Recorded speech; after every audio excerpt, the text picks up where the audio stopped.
Let's go here, Kelvin, and get it started.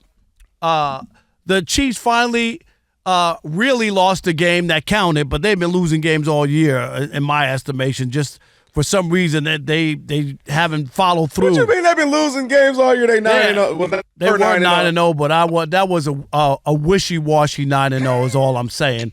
And so they lose to Buffalo, right? Big win for the Bills, and I get it, and everybody's excited, and we saw Josh Allen didn't have this great throwing game, but he had a big play, 25-yard on a 4th-and-2 play, right, to get in the end zone, win the game, give them at that point they had a 2-point lead, right, gave them a 9-point lead, which means that it sealed the game. And here was Jim Nance from CBS, who's a talented play-by-play guy, and I got nothing bad about Jim Nance, the announcer, or, whatnot. He's tremendous as a Hall of Fame announcer, but he blew it on Sunday. Fakes left, now taken off, gonna run for it, he got it, and there he goes, inside the 10, the 5, the play of the year in the NFL. And there it was, the play of the year in the NFL, and here's why immediately you knew it wasn't the play of the year. Because after that, he had to come back and explain to the viewers why it was the play of the year. And I'll give you a perfect example. You remember the Odell Beckham catch, right, for the Giants on Sunday Night Football, and Chris Collinsworth yells out, "It's the greatest catch I ever saw." And guess what? He didn't have to explain it because everybody watching. Like that was insane. Am I right? But everybody. Yeah. And it's not that Josh Allen, it's a run to win a game. They were already leading, okay? They were already leading in the game. And they won. They sealed the game, no doubt about it. I thought it was, again, overdone.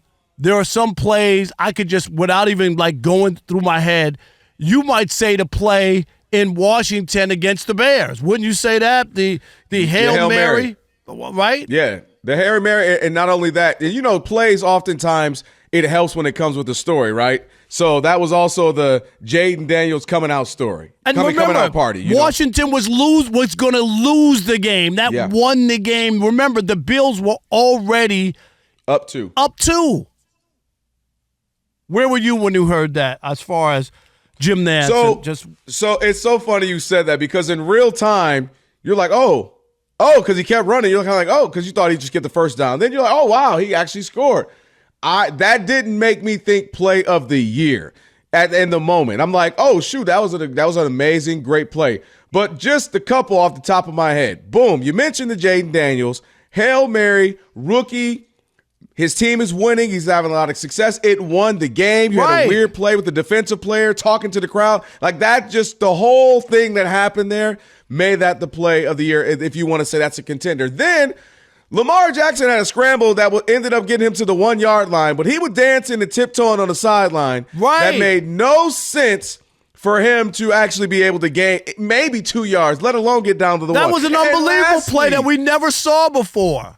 No, you led me to literally what I've never seen and that is Saquon Barkley jumping backwards over somebody. Thank you. I ain't never seen that in my life.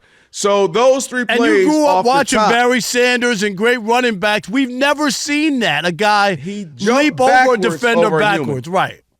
So those three plays quickly, as far as just flat out a play, aesthetics, in the moment, real time, me going, oh, shoot, because the Josh Allen, now that may be the play of the year for Josh Allen and the Bills ultimately in the long run, and I'll explain to you what I mean by that real quick.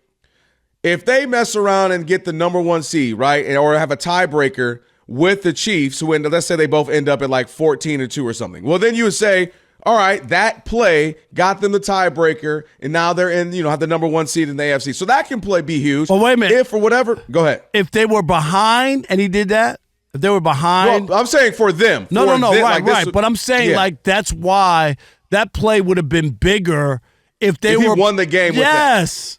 I agree. Yeah, without a doubt. Because all of us still went, all right, how is Pat Mahomes going to find a way to win this thing? And they'll kick some 80-yard field goal, right? Because they're only down by 2, right? Exactly. So the play was huge. Now, I think the bigger part than just simply the call for me, Rob, was the guts of the Bills to say, nah, bump that. And I respect them for this. This is how the Chiefs beat people. You start overthinking, well, let's just kick it. Well, let's just, because why don't we? Because then if they get it, but they said, man, we're going to win this thing. And, he only needed 2. You didn't think he'd run for however long, 32 and get the touchdown. It was 4th and 2, and they did what they should have done, which was try to win the game. Stop playing scared. Exactly, and he kept running, and it's a great run. I mean, I'm not a 25-yard run to put this team up at that point, right? Up by 9 or whatever. Up 8 and then the extra point 9. Yeah. Exactly. But it just was the idea that Jim Nance had to explain it.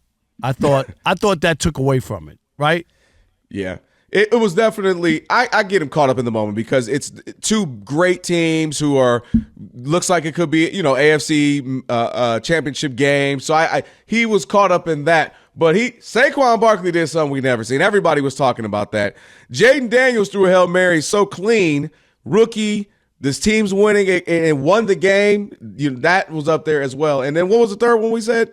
Am I missing one? Saquon? And then Lamar Jackson scrambled down to the 1, which was absurd because you're like, he'll be lucky to get 2 yards out of this. Somehow he manipulated the sideline and got to the 1. So those 3 were all better plays to me. But ultimately that play could play huge dividends if they end up with a tiebreaker over the Chiefs, get the number 1 seed in the playoffs, and ultimately could pay dividends in the AFC Championship game. I get that. But just pure aesthetically in the moment. But when he's saying it, he doesn't know that. Do you know what I'm saying? Like, if this was the last game of the season and that gave them the lead, right, they were behind, and gave them the number 1 seed, then that's a whole different story. Yeah, no, it was a great play. You could argue top 5, but it wasn't player of the year because Saquon, everybody was talking about Saquon at the water cooler type play. Everybody was sending the DMs, yo, did you see that? This is crazy. Memes were made out of it, everything. That alone was huge. And of course, we talk about the Hail Mary. So, but kudos to them for having the kahunas to go out and win a game. They're undefeated against the Chiefs, Josh Allen, in the regular season. So there is something to that he has their number in the regular season, but ultimately, can he get it done in the postseason? He did what he's supposed to do, win that game. That's all you can do, so I give him extreme credit for that. But now, for him, it's go out and get this thing done in January, ultimately. But good game for him. And it also was a play, as you know, Heisman plays, MVP candidacy type plays.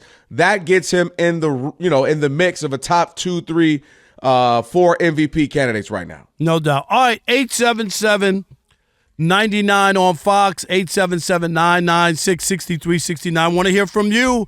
Josh Allen, the big scamper, touchdown, sealed the game for the Bills. Are you in Jim Nance's camp?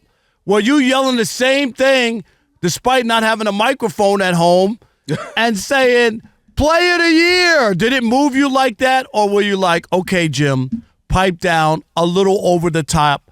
We want to hear from you